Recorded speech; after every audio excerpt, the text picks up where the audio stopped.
Bonjour. Suite à une formation que j'ai eue avec une ergothérapeute pour la commission scolaire de Sherbrooke, j'ai décidé d'inventer une chorégraphie qui intégrait le rythme, le contrôle postural, puis la motricité fine.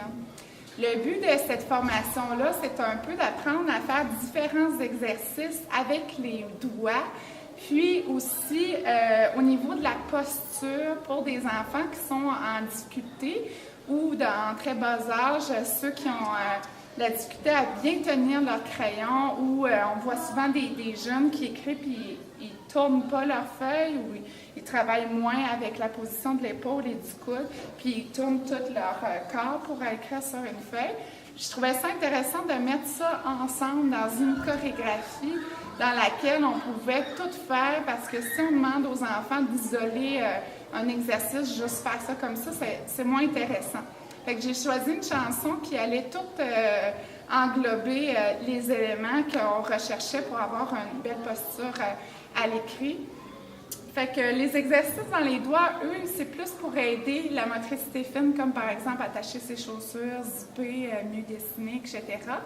Puis l'important dans les exercices, c'est d'avoir les épaules basses. Souvent, on voit les jeunes qui ont des postures hautes où les épaules partent en arrière, partent en avant. C'est de penser aux épaules, puis de penser d'avoir toujours un dos droit. Quand on s'assoit sur notre chaise au travail, on est supposé en général d'avoir le genou le plus possible en ligne des orteils, donc d'avoir un angle à 90 degrés, puis d'être bien à côté comme ça sur son pupitre. Ça, c'est une bonne position d'écoute. Encore là, les épaules sont relâchées. Fait que dans les exercices que je vais vous présenter, je vais en faire quelques-uns mouvements comme ça, renforcer les muscles, donc dans des mouvements saccadés.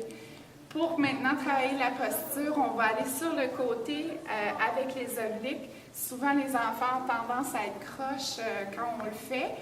L'idée, c'est juste de penser à porter son épaule et le coude vers la hanche. Donc, je plie sur le côté, je reviens. Même chose de l'autre côté. Et quand je vais remonter de ma chaise, bien ancrer les pieds dans le sol pour faire sentir aux enfants leur ancrage comme dans le plancher et la puissance au niveau de leurs cuisses au lieu de s'accoter sur le bureau pour monter. Donc, on décale la chaise, mettons si on le fait dans la classe, pour monter comme ceci avec les cuisses. Et même chose, les quadriceps à la descente, on contrôle, on contrôle, on contrôle. Les bras sont à 90 degrés, relâchés pour venir s'asseoir. C'est une belle façon d'aller travailler la proprioception en même temps, savoir où est sa chaise. Maintenant, les étirements des poignets, ça aussi, c'est encore pour aider au niveau de l'écriture et bouger le poignet. Puis, le dernier exercice que je vais faire dans l'enchaînement qui va être important de vérifier, c'est au niveau du genou orteil pour aller travailler le quadriceps. La main est sur la chaise comme appui.